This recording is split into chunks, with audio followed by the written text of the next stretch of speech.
Hello there and welcome. This is the news on NT International. I am Charles Alpha. Taiwo Zoma has been, he's a sign language interpreter. Let's begin with the headlines. As Christians in Nigeria celebrate Christmas, President Tinubu canvasses unity, religious tolerance and peaceful coexistence. A National Emergency Management Agency flags off Operation Eagle Eye 2025 to ensure rapid response during Yuletide season. And European Union, France and Germany condemn US visa bans on European citizens, with Brussels threatening to respond swiftly and decisively.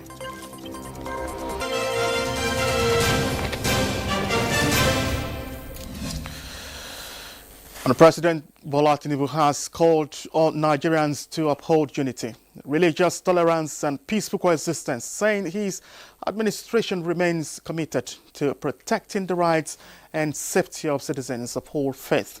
In his 2025 Christmas goodwill message, the president congratulates Christians in Nigeria and across the world, describing Christmas as a season for reflection on the birth of Jesus Christ and his message of peace, love and hope.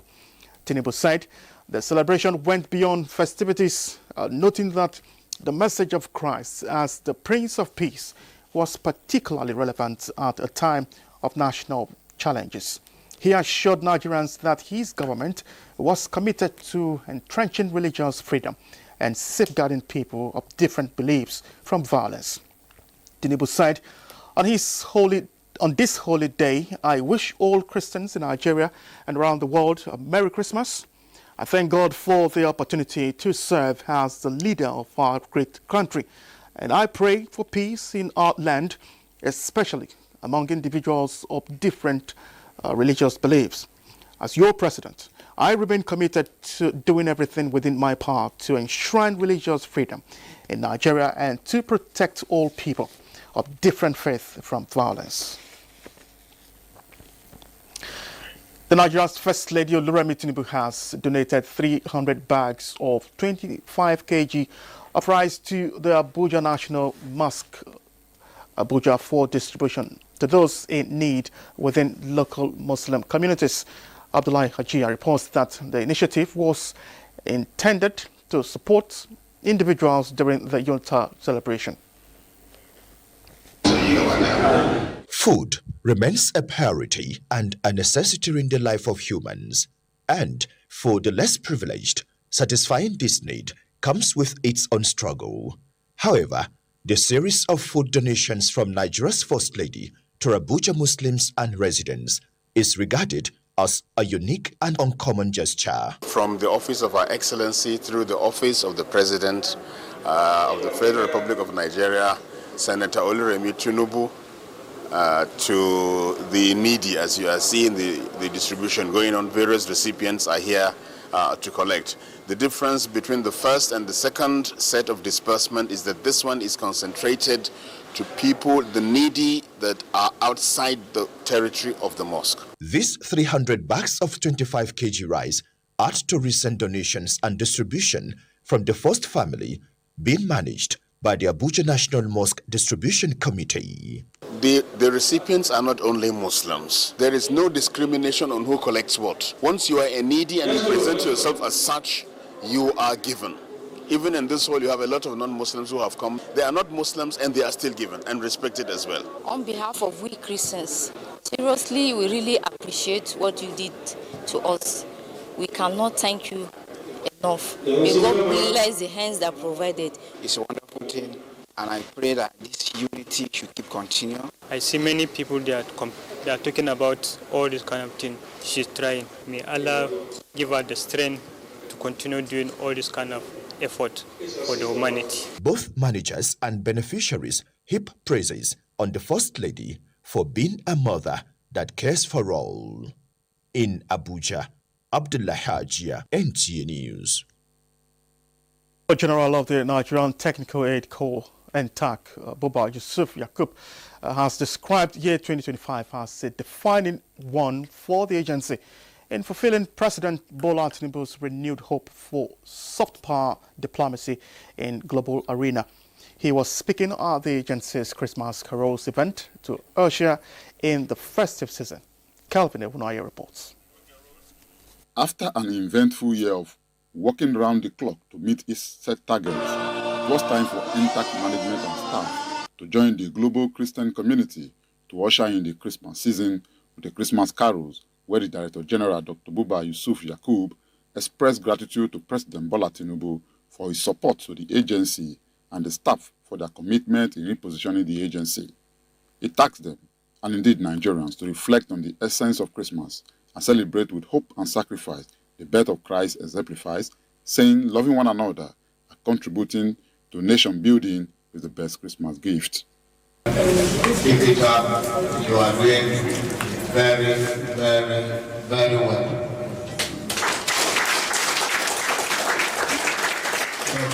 Those of us that are traveling, we want to wish you holy mercies. Wherever you are traveling to, send our greetings to your parents, your relations, and to our fellow brothers and sisters in the Lord.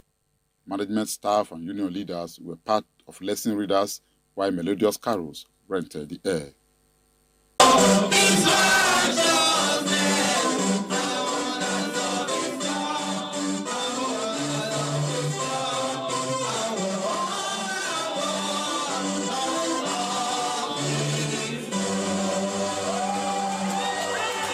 Hallelujah.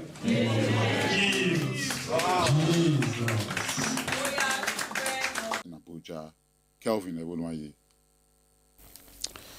The National Emergency Management Agency, NEMA, has flagged off Operation Eagle Eye 2025 at Giri Junction along the Abuja-Lokoja Federal Highway as part of coordinated efforts to enhance road safety, improve traffic management, and ensure rapid emergency response during the Yuletide season. Director General of the agency, Zubaida Umar, in a message says Operation Eagle Eye is a critical annual initiative aimed at safeguarding lives and property during periods of increased vehicular movement. Elias Ali Yakub reports. In the beginning of every month every year, road emergency and safety agencies deploy resources to control traffic emergencies and road crashes. The year 2025 is not without usual gridlock at the Abuja-Lokoja Road, where motorists are stranded for several hours. In her remarks, the DG NEMA, represented by the Directors Research, Planning and Forecasting, Dr. Onimide Bandele, said the agency is committed to proactive disaster risk reduction and strengthening interagency collaboration as a key to achieving successful operations in enforcing traffic rules and regulations on the highway. Please, your hours is to advise commuters, especially our commercial drivers, to please drive to stay alive. And for you, the operators, please, rule of the thumb, you must keep yourself safe to help others to stay alive. She emphasized that the Abuja-Lokoja corridor is one of the busiest highways during festive periods, necessitating heightened vigilance and coordination. The NEMA head of Abuja Operations Office, Zakari Abubakar, also underscored the importance of the operation in complementing the statutory role of the road safety and emergency response agencies. But if you look at every junction, we have put in place all the stakeholders, the PRO is there, the road safety is there, everybody is there. We are all working in synergy. You know, at this time of the year, people drive anyhow. So let's play safe, stay clear, and if possible, advise drivers to be very, very careful. Stakeholders including the Federal Capital Territory Emergency Management Agency FEMA, the Federal Road Safety Corps, FRIC, and the Nigerian Red Cross Society reaffirmed their commitment to seamless collaboration throughout the operation. Highlights of the event include an inspection of response and extrication of equipment to assess operational preparedness, as well as a joint patrol by participating agencies along critical section of the highway, which mark the commencement of the operation. In Abuja, Ilyasu Aliyakubu, NTA News. And still in the spirit of the Christmas celebration returned to Bethlehem after 2 years of war in Gaza, as Palestinian security forces are deployed around the Church of Nativity in Bethlehem ahead of celebration. A Libyan military delegation examined wreckage of Tuesday's crashed jet in Ankara. Christmas celebrations are slowly returning to the traditional birthplace of Jesus Christ in the Israel-occupied West Bank after 2 years of war. During this period, restaurants looked about the same as any business in Bethlehem, shuttered and empty. But now, it's bustling with families, with strings of red lights and a hopeful change in the Palestinian city that has been reeling since war broke out in Gaza. While a shaky ceasefire holds in Gaza, Palestinians hope the festivities are a step towards a more peaceful future in a region shaken by tragedy. Tourism and religious pilgrims have long been a prime economic engine for Bethlehem.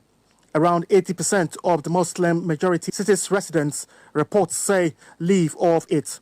Those earnings ripple out to communities across the West Bank. Elsewhere, a group of military officials from Libya is carrying out inspection at the crash site in Turkey of a private jet that was transporting Libyan Chief of General Staff General Mohammed Ali al-Haddad, along with 4 accompanying officials and 3 crew members who died in a deadly crash. The military officials arrived in the capital Ankara by air on Wednesday and were welcomed by National Defense Ministry officials and later traveled by minibus to Kisikavak in Ankara's Himana district, where the jet went down late Tuesday, killing everyone on board. The delegation then proceeded to the area where the wreckage is located, where search investigation efforts are ongoing. The black box and cockpit voice recorder were recovered early Wednesday, and Turkish Interior Minister Ali Yerlikaya said, adding that the wreckage is spread out over an area of roughly 3 square kilometers. Turkish President Erdogan has since condoled with the Libyan Prime Minister over the crash. The European Union, France and Germany condemned U.S. visa bans on European citizens, with Brussels saying it could respond swiftly and decisively against unjustified measures, and 3 killed in an explosion in Moscow.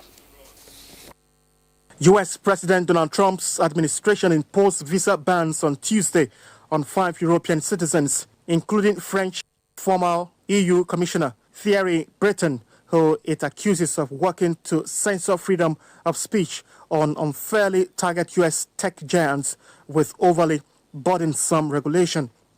A European Commission spokesperson said it strongly condemns the U.S. decision, adding, freedom of expression is a fundamental right in Europe and a shared core value with the United States across the democratic world.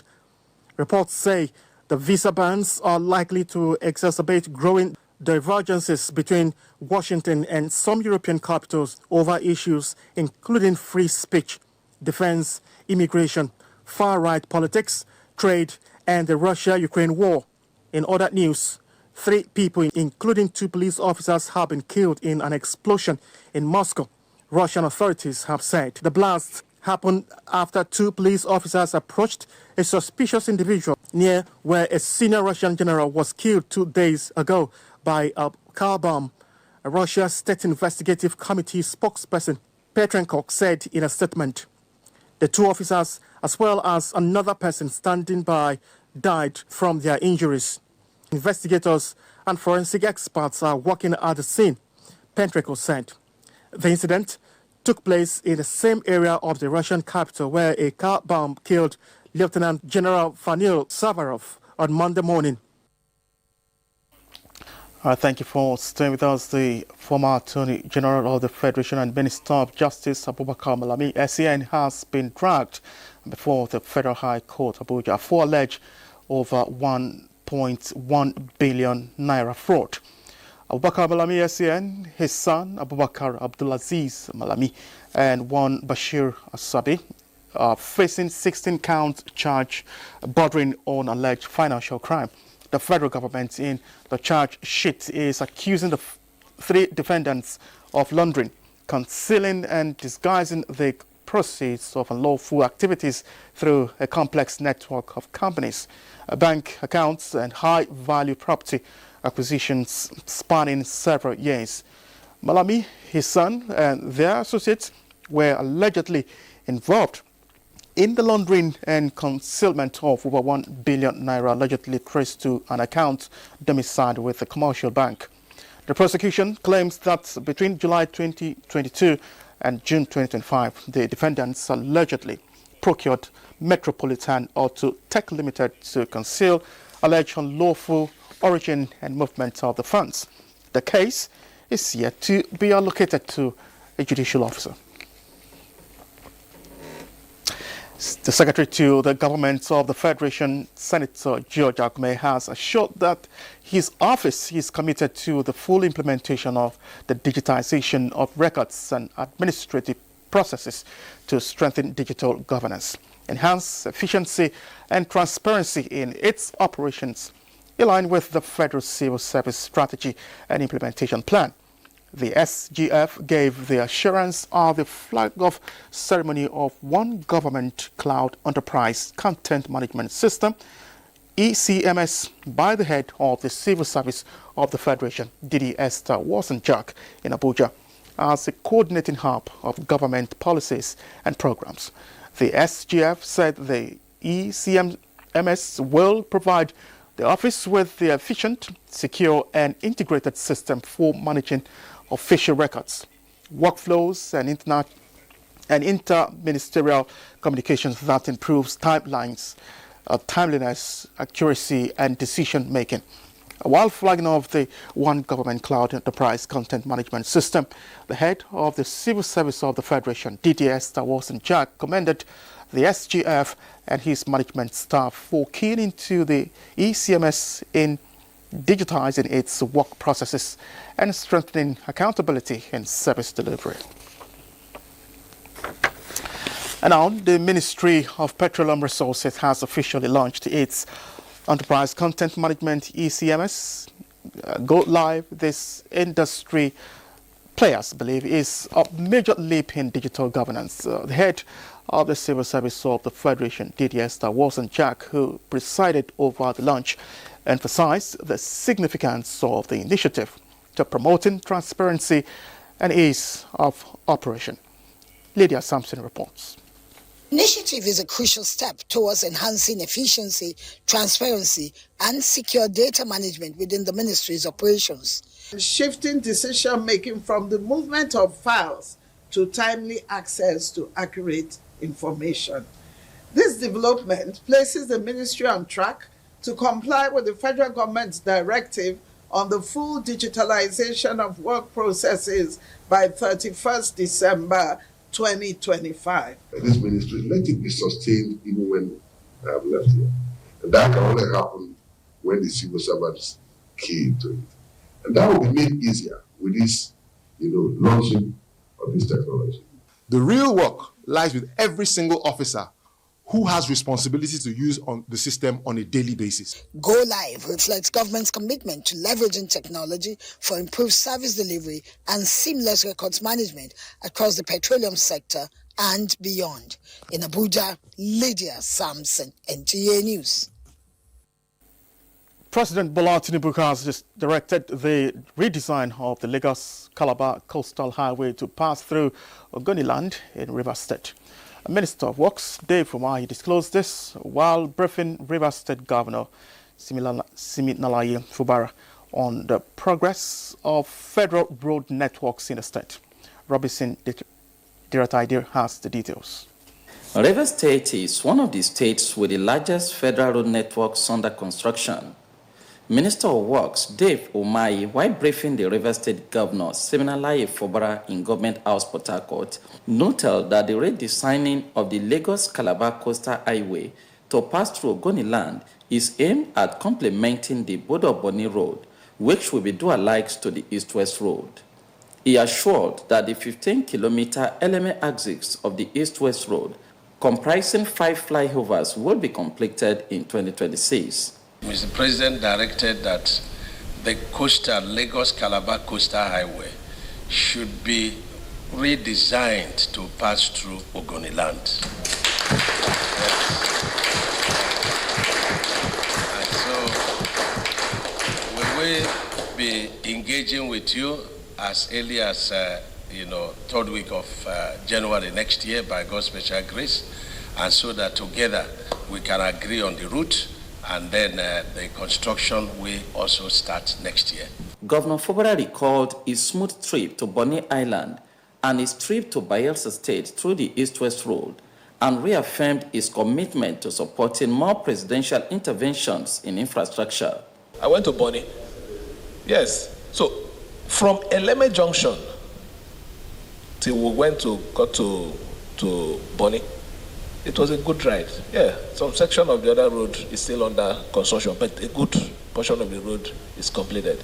Then that of Bayelsa, from Imbiama Junction till you get into Port Harcourt, that section, one section of the road is also clean. The minister was in Rivers State as part of the federal government delegation on peace-building process in Ogoniland. In Port Harcourt, Robinson Dirataide, NTA News. The general officer commanding the 82 Division of the Nigerian Army in Enugu has paid an operational visit to the Onitsha Army Cantonment, Anambra State, southeastern part of the country. Steve Lonai Nwokolo reports that the GOC's visit is part of efforts to assess troops' readiness to tackle any form of insecurity in the southeast region and to boost morale of the soldiers. The General Officer commanding 82 Division of the Nigerian Army, Enugu, Major General Oluremi Fadairo, was received at the Army Cantonment Onitsha by senior officers of the 302 Artillery Brigade and the 14th Field Engineer Regiment. The operational visit gave the Army Commander the opportunity to interact with officers and men and to assess their readiness to respond to security challenges in the southeast.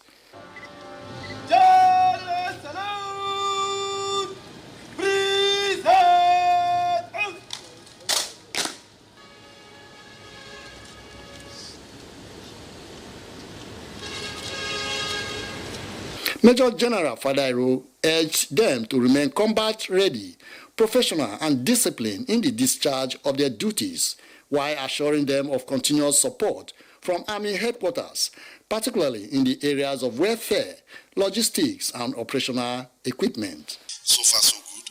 We've dominated the whole area of responsibility, and we continue to monitor the situation. We want to ensure that all the southeast of the country is safe from all these criminal activities. The visit underscores the Nigerian Army's commitment to strengthening internal security operations and fostering trust and cooperation with communities in the southeastern part of the country. In Onitsha, Steve Lonai Nwokolo, NTA News. President Tinubu has expressed condolences to the family of Chief Arthur Christopher Mbanefo, Nigeria's former permanent representative to the United Nations, who has died at the age of 95.